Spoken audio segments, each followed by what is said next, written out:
Hello, and welcome to another microclass from DisasterWise, a series of quick dives into the myth, math, and management of crisis and disaster. Today, I'll be talking about the concept of international disaster management, what it is and, just as importantly, what it's not, as well as how it relates to emergency management and disaster risk reduction. International disaster management is a highly complex process which requires properly qualified disaster management professionals, not to be confused with emergency blue light service responders, who have undertaken specific studies, have the requisite experience and technical know-how, and who are properly resourced and authorized to do their jobs. At the moment, the educational and career pathways for experienced disaster management practitioners, at international level anyway, are missing. And to a degree, that's what this microclass seeks to address.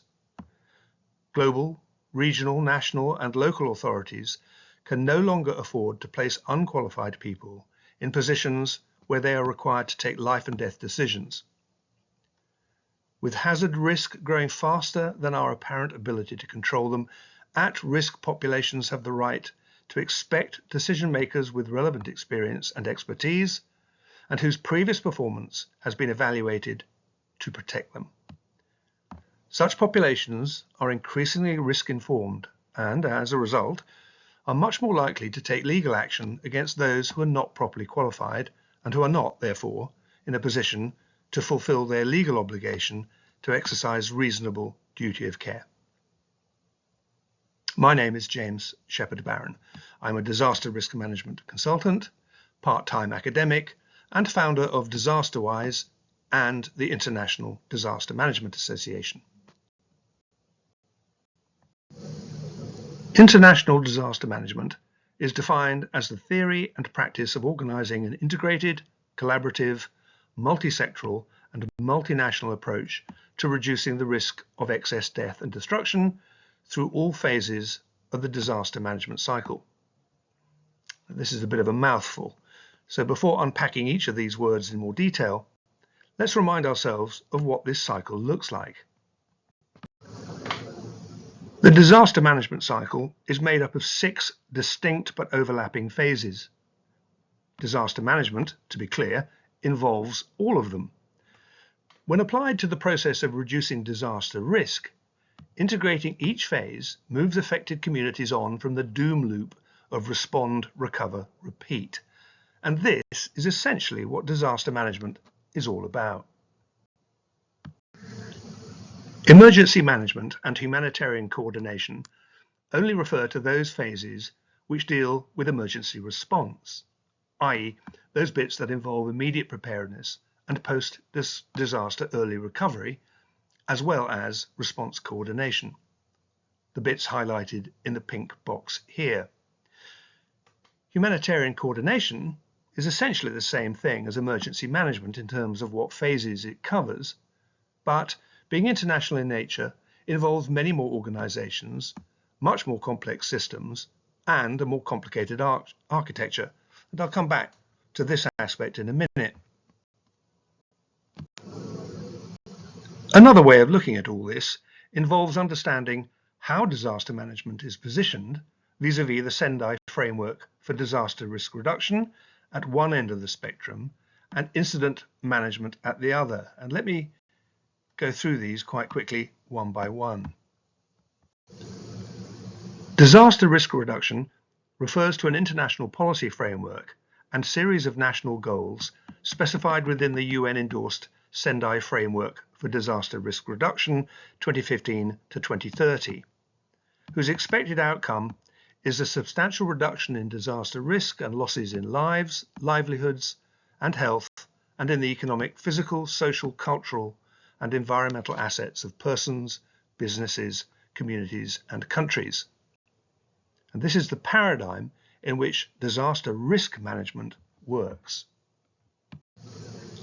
The reduction of disaster risk is the policy objective of disaster risk management. Its implementation involves reducing the vulnerability and exposure of at-risk populations, together with building the capacity of a community, organization, or society to anticipate, cope with, resist, and recover from disaster shocks. By understanding and managing risk, major reductions in disaster loss can be achieved. Disaster risk management is a wider idea than disaster management and describes the process of applying disaster risk reduction policies and strategies to the prevention of new disaster risk and the mitigation of residual risk. As we have already seen, disaster management applies to all 6 phases of the risk resilience, readiness, response, recovery, and reconstruction cycle, and describes the process of converting policy into practice. It's the responsibility of national governments to do this, but disasters know no borders. Neither does any single government have the monopoly on technical know-how or resources. This means that almost all operational planning includes international input of one sort or another. Think of what it requires to issue a tsunami alert in the Pacific Ocean, for example. It also, of course, involves multinational response when national capacities have been overwhelmed, or in those not so rare cases where the government is either deemed by UN Security Council resolution to be venal or has become somehow incapacitated. Emergency management concerns itself with critical incidents at national and subnational level for which national blue light emergency response services have sufficient capacity. It's just a matter of scale and resources, therefore. And this is potentially confusing, as some countries prefer to declare a national emergency rather than a disaster.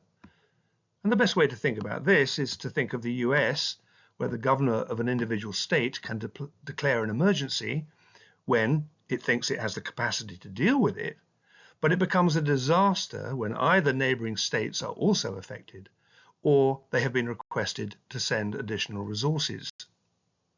Above a certain scale, a federal disaster can also be declared. Humanitarian coordination captures how the international response mobilization mechanism is managed within a government-led disaster management umbrella. To work, it must collaborate, not control, must complement, not substitute, while docking seamlessly with existing national disaster management systems. It's basically the way the international humanitarian system organizes itself, so that the various UN agencies involved don't trip over each other, and international non-governmental partners don't trip over the UN. Being humanitarian in nature, there is inevitably a certain tension between the principles of impartiality, independence, and neutrality, and the more directive approach taken by national governments.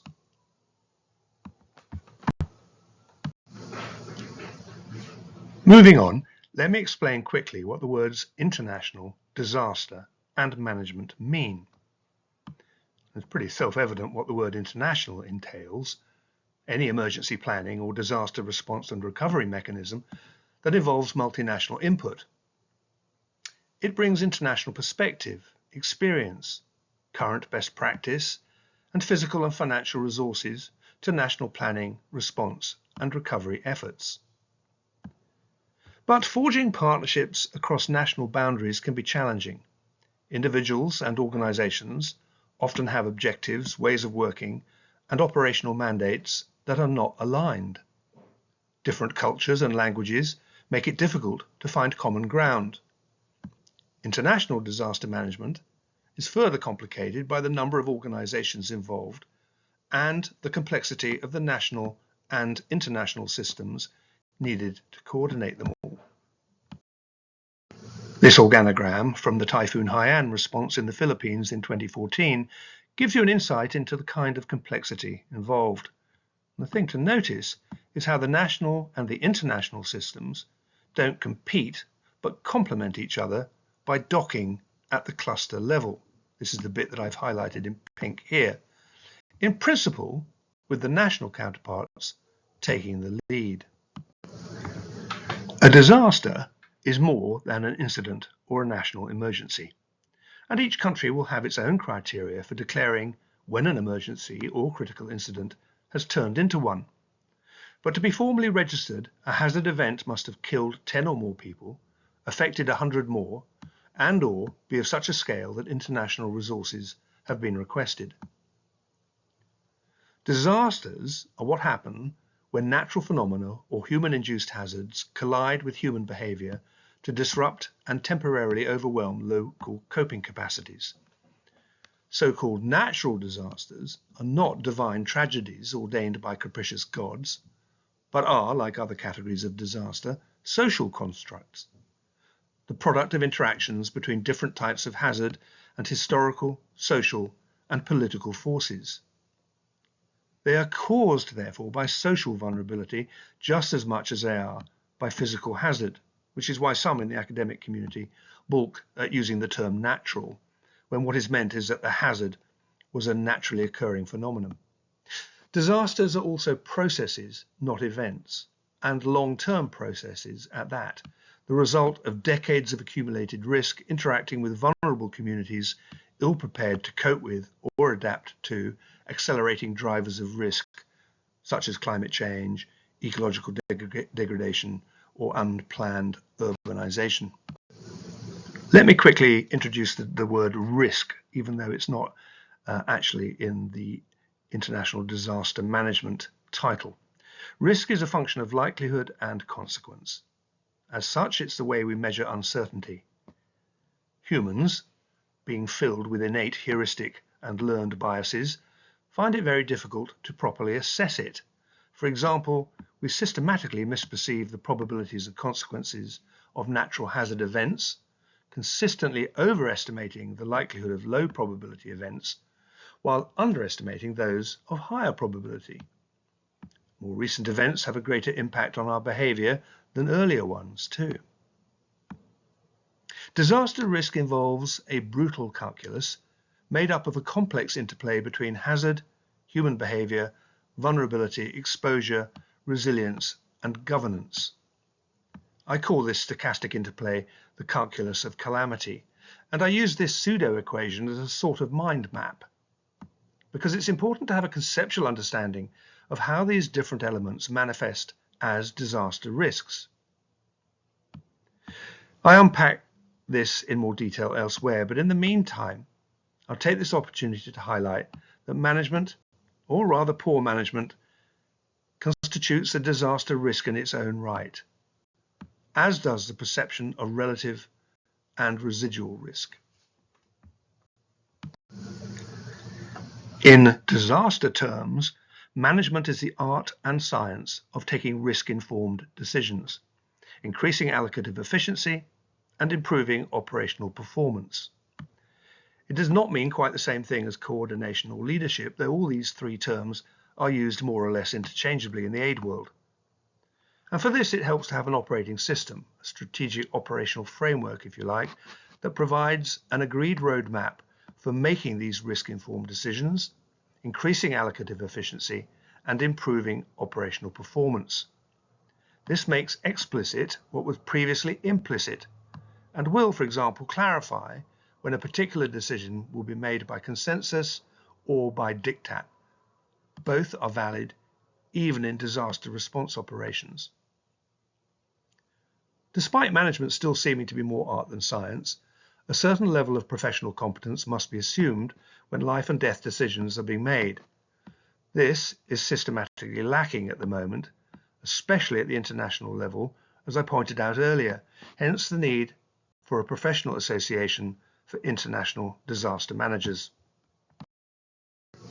Well, that's it. Thanks for your time, and I hope you found this short microclass useful. If you want to know more about international disaster management, or any other disaster-related topic for that matter, please take a look at disasterwise.org, where you can also subscribe and add constructive comments. And if you want to know how to join the International Disaster Management Association, see the .org website of the same name. Stay safe wherever you are, and until the next time, goodbye.